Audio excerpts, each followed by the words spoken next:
வாழ்க வளமுடன். அனைவருக்கும் வணக்கம். இன்னைக்கு ஒரு பாசிட்டிவான பதிவு தான் பார்க்க போறோங்க.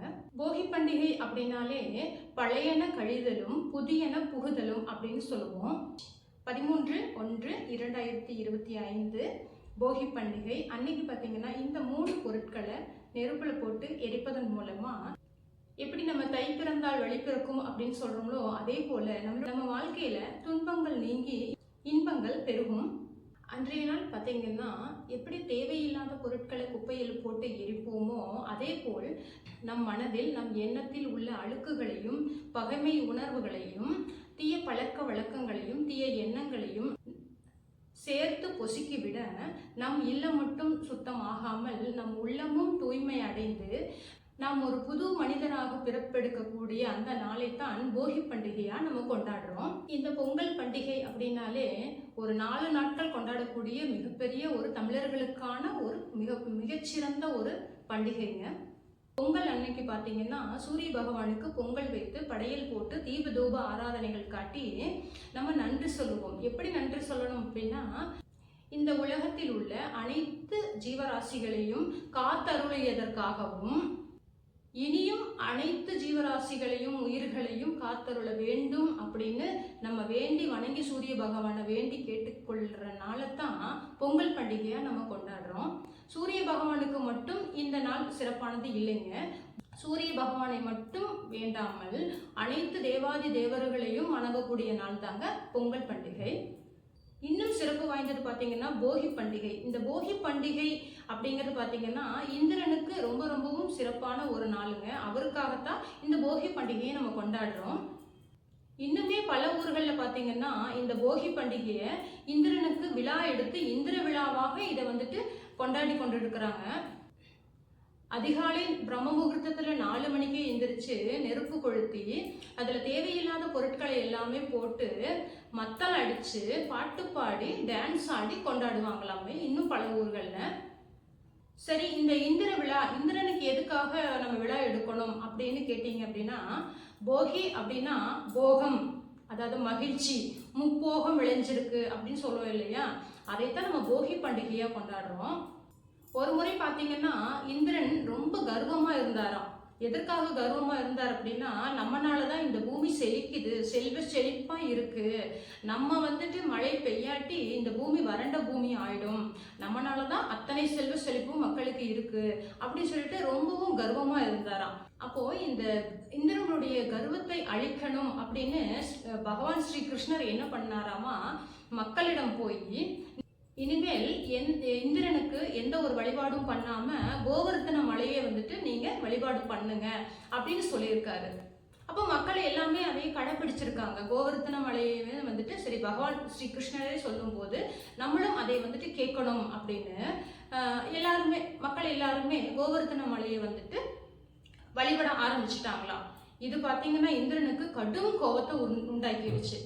இதனால இந்திரனுக்கு பயங்கரமா கோபம் ஒரு தொடர்ந்து ஒரு 7 நாட்களுக்கு கடும் மழையும் சூறாவளியும் ஏற்படுத்தியிருக்காரு, தொடர்ந்து 7 நாட்களுக்கு. அப்போ மக்கள் எல்லாமே பயந்துட்டாங்க. பகவான் ஸ்ரீ கிருஷ்ணர் என்ன பண்ணாராமா, அந்த கோவர்த்தன மலையவே பேர்த்தி எடுத்து அதற்கடியில மக்களை எல்லாமே காப்பாத்தி இருக்காரு, காத்துருளி இருக்காரு. இதைய தெரிஞ்ச இந்திரன் தன்னுடைய கர்வத்தை எல்லாமே விட்டு நம்ம பண்ணது தப்பு அப்படின்னு தன்னுடைய தப்பையும் உணர்ந்து பகவான் ஸ்ரீ கிருஷ்ணரிடம் மன்னிப்பு கேட்டாராமா. அப்படிப்பட்ட இந்த நாளைத்தான் நம்ம போகி பண்டிகையா இந்திரனுக்காக விழா எடுத்து நம்ம கொண்டாடிக்கிட்டு இருக்கிறோம். அன்றைய நாள்லயே இந்த போகி பண்டிகை அன்னைக்கே பார்த்தீங்கன்னா சாயங்காலம் ஒரு 4 மணிக்கெல்லாம் பார்த்தீங்கன்னா நம்ம காப்பு கட்டுவோம். எல்லார் வீட்டுகள்லையும் சரி, கோயில்லையும் சரி, வண்டி வாகனம் வச்சிருந்தாலும் சரி, எல்லா இடத்துலையும் தொழில் செய்யற இடமா இருந்தாலும் சரி, எல்லா இடத்துலையுமே நம்ம காப்பு கட்டுறது வழக்கமான ஒண்ணுங்க. இன்னுமே கிராமப்புறங்கள்ல இல்ல நகரப்புறங்களையும் இதை கடைபிடிச்சிட்டு தான் இருக்கும். சாமி படம் முதல் கொண்டு இந்த காப்பு கட்டுற வழக்கம் இருக்கு. இது எதுக்காக அப்படின்னா, தீய சக்திகள் எல்லாமே நம்ம வீட்டுக்குள் வராம இருக்கிறதுக்கும் நம்மளை நெருங்காம இருக்கிறதுக்கும் நம்ம கடைபிடிச்சிட்டு வரோம். நம்ம முதலே சொன்ன அந்த போகி பண்டிகை அன்னைக்கு பாத்தீங்கன்னா நம்ம என்னென்ன பொருட்கள் எல்லாம் நம்ம எரிக்கணும் அப்படின்னு பாத்திரலாம். முதல் விஷயம் பாத்தீங்கன்னா தேவையில்லாத பேப்பர், நம்ம தேவையில்லாம நிறைய பழசெல்லாம் நிறைய புக்ஸ் ஆகட்டும், உபயோகப்படாத புக்ஸு, அப்புறம் பார்த்தீங்கன்னா நம்மளுடைய மெடிக்கல் ஃபைல்ஸ் எல்லாம் வச்சுருப்போம், பல வருஷமாக வச்சுருப்போம். அதெல்லாம் பார்த்து நமக்கு தேவையில்லை அப்படிங்கிற பட்சத்தில் அதையை போட்டு கொளுத்தணும். நஞ்சு போகிற நிலைமையில கூட நம்ம வந்துட்டு புக்ஸு நோட்ஸ் எல்லாமே வச்சுருப்போம். அது நமக்கு தேவையில்லைங்கிற பட்சத்தில் கண்டிப்பாக அதெல்லாம் கொளுத்திடணும், வச்சுருக்கக்கூடாது. ரெண்டாவது பார்த்தீங்கன்னா, நம்ம உடுத்தின துணிகள் எல்லாமே நஞ்சு போய் கிழிஞ்சு போய் இருக்கும். அந்த மாதிரி துணிகள் எல்லாமே நம்ம திரும்பவும் பயன்படுத்தவே முடியாது அப்படிங்கிற பட்சத்தில் அதையும் போட்டுறணும். அது கூடவே பார்த்தீங்கன்னா, நம்ம கிச்சனில் உபயோகப்படுத்தக்கூடிய மேட்டு, டோர் மேட்டு, அந்த மிதியடி, அதெல்லாம் வந்துட்டு கிழிஞ்ச நிலையில இருக்கு, நஞ்சுற நிலைமையில இருக்கு அப்படின்னா அதை நிச்சயமா அந்த நெருப்புல போட்டுறணும், கொளுத்திடணும்.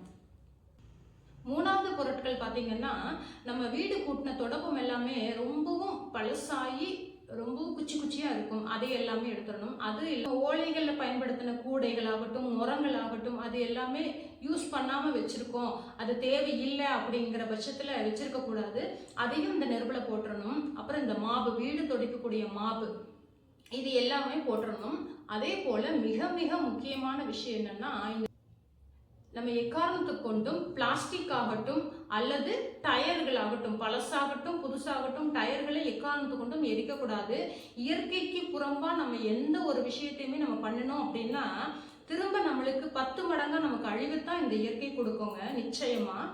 அதனால எக்காரணத்தை கொண்டும் பிளாஸ்டிக் மக்கு, பக்கெட்டு, இந்த குடம், அப்புறம் இந்த டயர்களை எரிச்சு விளையாடுறது, இந்த மாதிரி எல்லாம் கூடவே கூடாதுங்க. அது ரொம்ப ரொம்ப தப்புங்க. ஏன் அப்படின்னா, நம்ம பூமியில ஓசோன் படலம் இருக்கும். அதுல இந்த டயர்கள், பிளாஸ்டிக் எல்லாம் எரிக்கிறது மூலமா கிழிஞ்சிரும் அல்லது வந்துட்டு ஓட்டை விழுந்துரும் அப்படின்னு. அது நம்மளுக்கு இன்னுமே வந்துட்டு மிகப்பெரிய ஆபத்து தாங்க. அதனால முடிஞ்ச வரைக்கும் நம்ம இதை வந்துட்டு தவிர்த்திடணும். அதனால ஓசோன் படலம் பார்த்தீங்கன்னா பாதிப்படையக்கூடாது அப்படிங்கறதுக்காகத்தான் இதை சொல்லியிருக்காங்க. இயற்கையை நாம் நேசித்தால் இயற்கை நம்மை பன்மடங்கு நேசிக்கும். இயற்கையை நாம் அழித்தால் இயற்கை நம்மை மட்டும் அழிக்காமல் நம் தலைமுறையும் சேர்த்து அழித்துவிடும். நினைவில் வைத்துக் கொள்வோம். இந்த தேவையில்லாத 3 பொருட்களை 3 விஷயங்களை நம்ம கடைபிடிச்சாலே நம்ம வாழ்க்கையில சுபிக்ஷம் நிறைஞ்சிருக்குங்க. நம்ம வீட்டுல நிறைஞ்சிருக்கக்கூடிய துர்சக்திகள் எல்லாமே அழிந்து மகிழ்ச்சிகளையும் சந்தோஷங்களையும் நிறைஞ்சிருக்குங்க. முடிச்ச அளவுக்கு எல்லாருமே நிறைய தண்ணி குடிங்க. தண்ணி குடிக்கிறது உடம்புக்கு ரொம்ப ரொம்ப நல்லதுங்க. அடுத்த ஒரு பாசிட்டிவான பதிவுல சந்திக்கலாம். நன்றி, வணக்கம்.